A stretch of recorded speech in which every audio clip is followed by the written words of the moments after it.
Kim senga bunday qildi? Qizimni sen kaltakladingmi? Shunchaki biroz tarbiyaladim. Oy, men bilan bunday gaplasha olmaysan. Avval o'zing boshlading.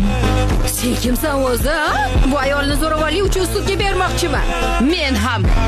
Onasini ko'rib qizini ol. Unda men ham ularni sudga beraman. Avval meni turtkilashdi, keyin pulimni tortib olishdi.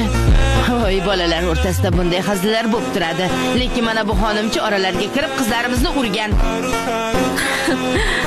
Ularni uyda yaxshi tarbiya ko'rmagan deb o'ylagandim.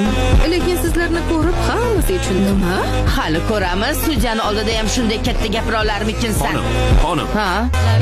Uning o'zi sudya. Nima? U sudya bo'ladi. Maktabdagi zo'ravonlikni ham qo'shishimiz kerak.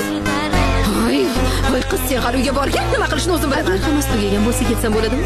Ha, albatta. Boshqa uchrashib qolmaymiz degan umiddaman, qizlar.